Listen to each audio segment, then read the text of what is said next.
focus with. Hello photographers, it's Ben from TAFE. Welcome to your annual Christmas video. It's essentially a clip show. It's going to be lots of little segments. Yeah, I hope you really like it, and Merry Christmas.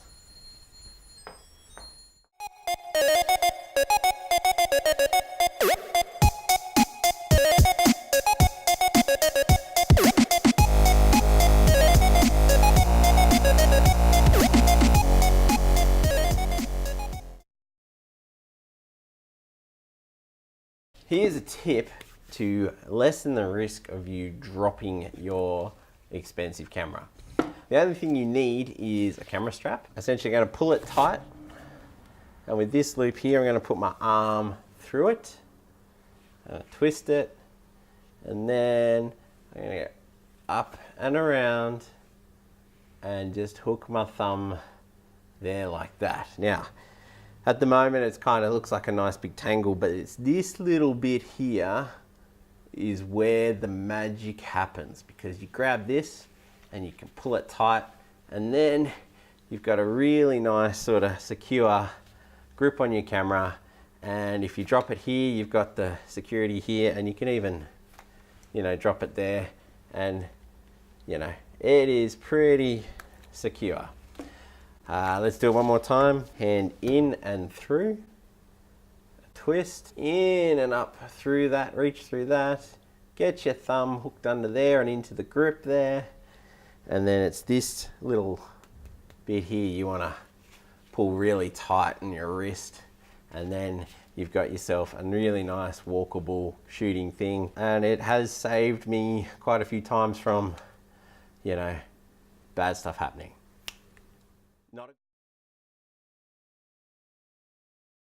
What I'll do, first of all, is give you a really quick modelling thing that I give to bridesmaids, because as you know, when you do a wedding, you always focus on the bride, but of course the bridesmaids all look beautiful. And I always give them this little spin, because they take it in, they're like sponges, because they all want to look, they want to look good. And they do it. It's so funny to watch them. They just do it themselves, so I don't have to worry about trying to pose them all. So if you imagine that you have a square, and you want to take up the smallest amount of space in that square with your body. Maybe from this to you. If this is your photography here, Maddie, yep. So you're going to pop your weight. Yep. Okay. So what it does automatically, it should put a little bit of a bend in her knee. She's got big heels on. So, and that gives you like a little bit of a stand up again. Okay. Push your foot back a little bit. That's it. Okay, and bring this around to the side a little bit. Okay, so now she's got a little bit of a bend in her knee. So, like a part of the rule is, if you can bend it, do it. But okay, so she's got that little bit of a bend. Now, when they're bridesmaids too, they've got flowers and stuff, so I told me to hold their flowers depending on the bouquet. So that's not really going to matter to have. Don't go side on, because this is a really big part of flesh here. So, and it's the closest thing to the camera, so you all know closest thing to the camera is the biggest thing. Yep. So you want that back. You don't want that side on like that. And you also want elbows bent a little bit, so it gives a little bit of a gap there. And if they don't have flowers, like if you're just posing them, they'll find when you're doing it, when you're first posing, it'll be really awkward because they'll be like this. But you get them in their position, and then you can get them to relax and stuff like that. And that other arm can just hang. You also teach them that when they're in a group shot with a groomsman, that, say Maddie's a groomsman, so groomsmen, they just stand straight on because like that. So I go, all right guys, everyone line up for your group shot. So what I teach the girls to do is this. And that's cut off half of my body rather than this. Like, like, oh. And I always say, so just, like lean forward a little bit, because your junk goes to the back. Because this is the biggest part of woman's body, is usually here to here. So if you've got that leg back, they can just sit there by that. It brings their faces closer to the camera, so it's the biggest thing to the camera, which you want. And I'm sorry it is all about women, because it's mainly about women. But there's different things to do with men as well, because you want the opposite with men. You want men to look bigger. So you would never put a man like, a lot of people I see, like, unless he's a really big man, and they go like right at the back. But if her partner wasn't so big, like Maddie's, she's a big girl. Like if she had a little. He's a lot shorter than me. Is he? Yeah. So can you imagine how he'd look in their wedding photos like this? It's just not going to look good, is it? So he would come, you know, if I was shooting like say their wedding photos, he would be like, he'd be at the front and I'd have his arm there because his arm's big and, you know, it's... So when you know, a bit of advice when you're beginning, a lot of people, they go for heaps and heaps of poses when they're taking photos. I know I used to, everyone does it. And, you know, and they do a lot of hands and arms up, and don't do it. Don't do it until you're good, until you know what you're doing. So leave them out. Especially if you've got like, if you're outdoors and you're doing like, you know, winter, and you've got flat light and all that kind of stuff, and people have dark clothes on, like I'm talking normal people, not modelling kind of people.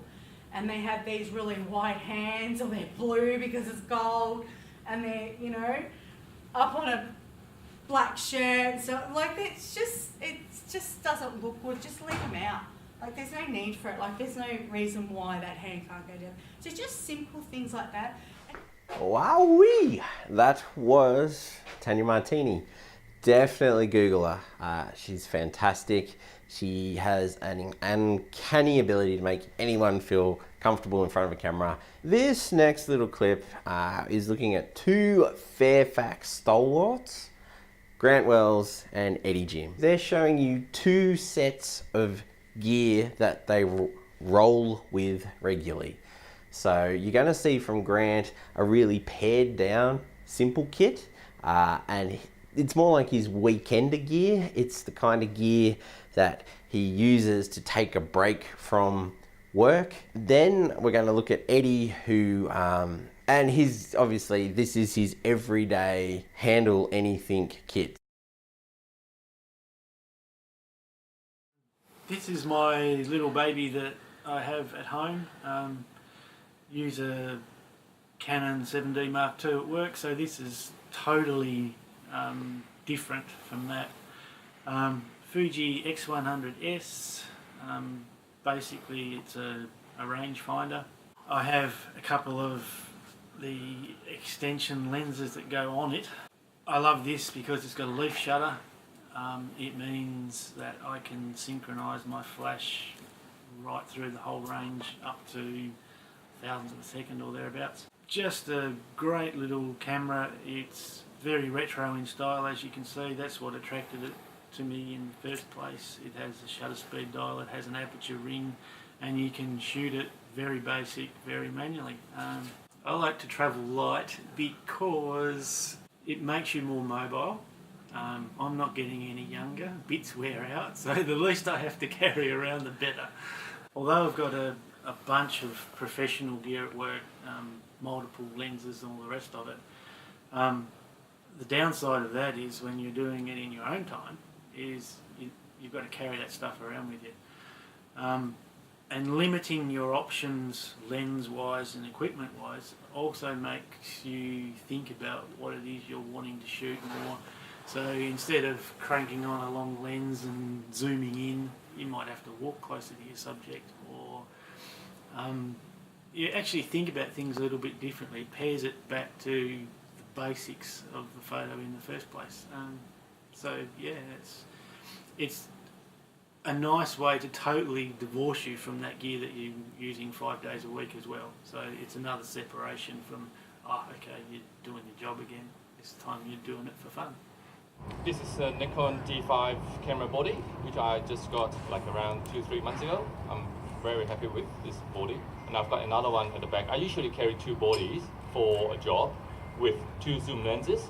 Do you have a specific lens that you use for food photography? Yes, I usually like the 24-70 zoom lens because I can zoom into the dish quite close up. Not as much as a macro lens, but this is good enough. I don't need any closer than that. So this is my food photography lens. For portraits, I may go for this, a longer one, so I can, step back a bit more to shoot the chef in action, and then get the background a little bit more blurry, so the subject, the chef, will stand out in the frame. I've got a few flashes, which is the Nikon, the new flashes, SB5000. I can fire these flashes from anywhere with a trigger, a remote attached to the camera body. I can adjust the power. I have my flashes named, so I've got 3 flashes.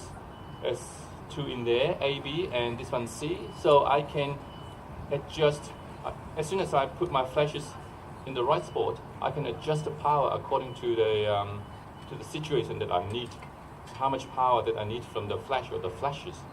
And most of the time, I use my flashes off camera. The light is just much better quality from off camera rather than direct flash. There's sometimes that I would put it on my camera, but probably those jobs probably for news, so I don't have time to arrange my flashes. I just need to capture the moment as ASAP, so I just keep my flash on the camera. Otherwise, pretty much I prefer flashes off camera. Do you prefer flash or do you prefer natural light, like a window light or something? Yep, it depends on the job. For something like this, shoot the chef or kitchen shots, or let's say for epicure, I would use flash definitely, because the contrast, the details will crank up a lot compared to using available light. When I first started shooting food for epicure, I just purely use natural light, available light. After maybe half a year, 9 months, I found that it's little bit looks good, but it's hard to control every time, because only if you have a day like this, in Melbourne, then you'll be lucky. Otherwise, it could be cloudy, it could be overcast, so you just can't rely on available light all the time. So by using flashes would be really good. All right, so that was the boys and their camera gear. Thank you, Eddie. Thank you, Grant. Now, I've got a quick tip for you. I'm going to jump into the computer. It's about presets. Probably the Rolls-Royce ones are the VSCO or Visco film emulators. They're really expensive. But I really like these ones, which I'm going to show you on the computer.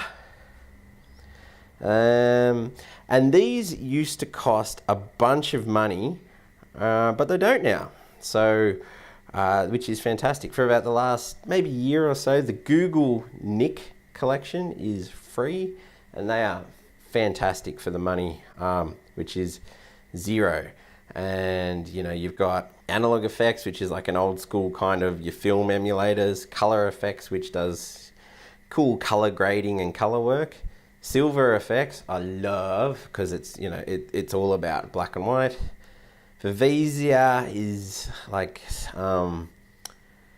selective adjustments, not global adjustments. It's like local adjustments. HDR Effects Pro I really don't use much. It's like HDR processing. Sharpener Pro does really nice sharpening.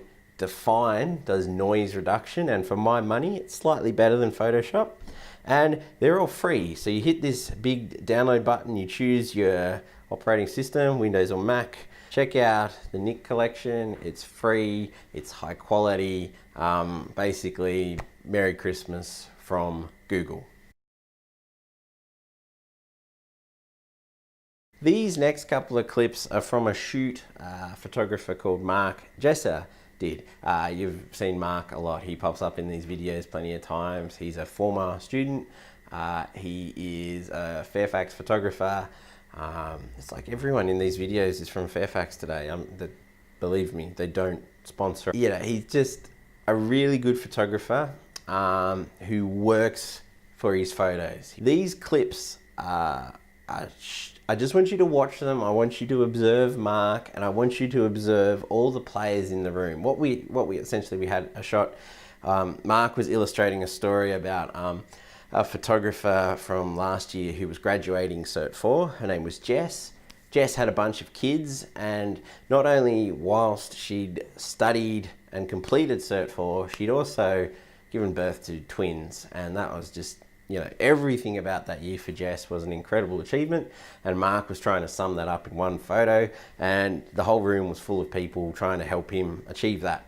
So just watch, just look for how Mark keeps the energy levels high, looks for how he steers into the skid with the kids. He doesn't work against them, he plays with them, and look at how he also goes for the safe shots first and then does the unpredictable stuff last, in case something goes wrong. It's quite funny to watch, so I hope you like it.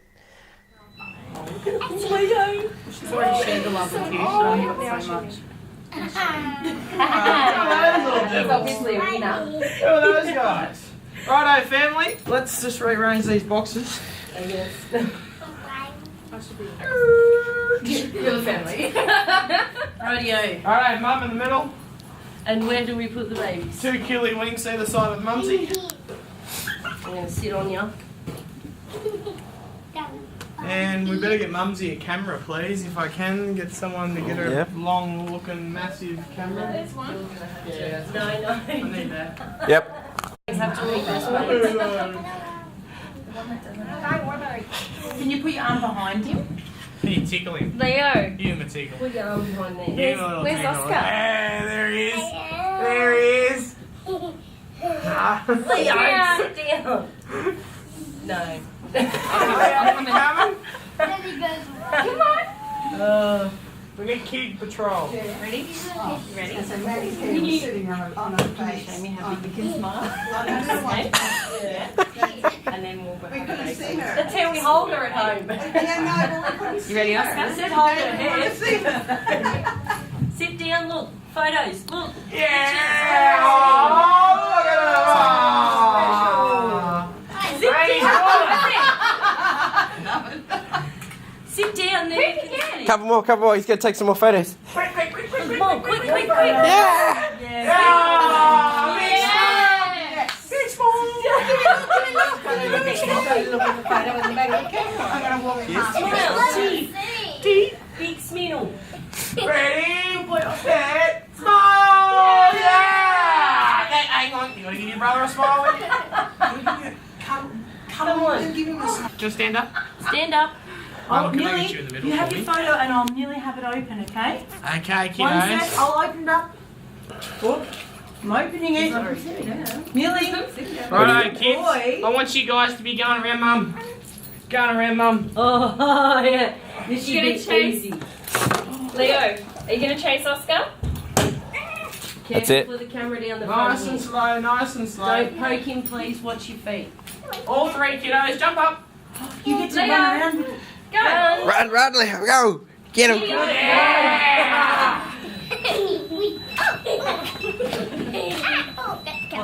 Good running, guys. Keep going. Keep smiling. Keep smiling.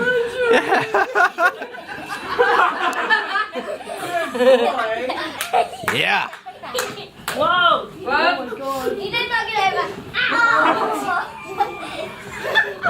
I knew it was nearly a disaster, that's why I did it at the end.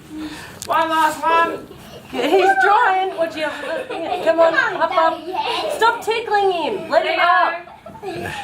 Come on. Let's go, Mrs. Hole in your pants. Alright, keep going. Keep going. Yeah! Nice work, crazy kids.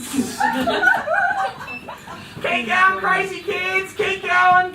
Yeah!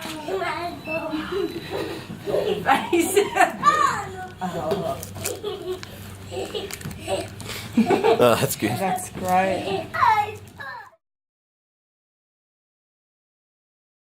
Here's just another super quick tip. I'm going to jump back into Photoshop.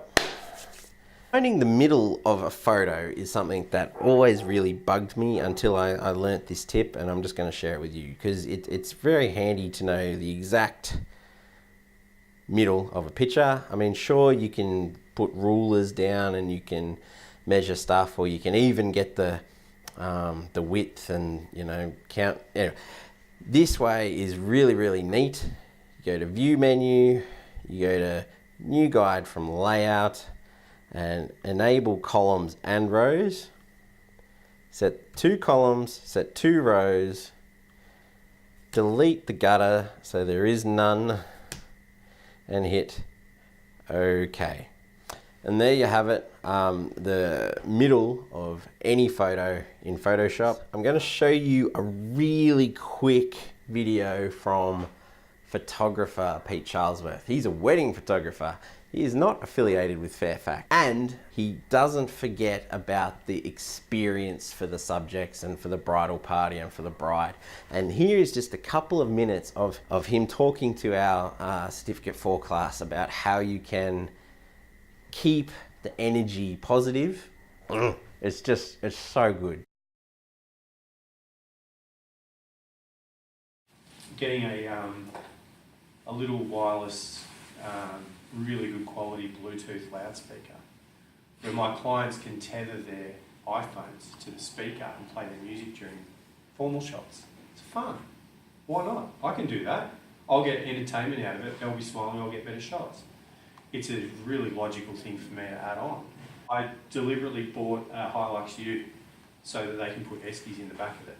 I encourage them all to bring a hamper. I put the tailgate down, it's like a table when we go out for formal shots, and all the bridal party have a great time, and I just pull them out in groups and we go and get photos and it's a party. Don't do any of that. They get out of the car, groom's been standing there like this. No music, no drinks, no fun, they're just waiting. And you're standing off, potentially, photographer's off over here like this. Disengaged. Or just engaged in that. And freaking out because everyone's looking at them going, what the F is going on? Like, what's next? That's a nightmare. You don't ever want to be there. Alright guys, at the end of the video, I'm just going to show you a couple of real fun things. Definitely not going to necessarily make you a better photographer, but they may get you a free beer at the pub when you're hanging out with your photography mates. This is how to introduce a little bit of fruit into your Photoshop. Okay, so we're in Photoshop. It's looking good. Same photo as before. No tricks. Promise. I'm going to go down to this little button here, the Edit Toolbar button. I'm going to go click and hold, go over to Edit Toolbar. I'm going to hold down the Shift key and I'm going to click on Done. And lo and behold, we have a nice little banana. The minute I click on it, it disappears.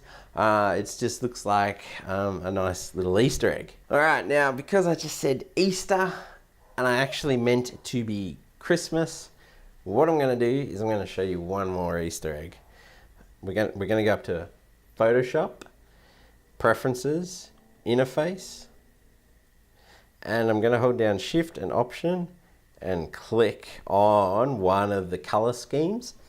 And as you can see, we're now choosing from bits of toast. Do you want dark toast or light toast or white toast, which is probably just called bread, or just, you know, just starting to brown up a little bit.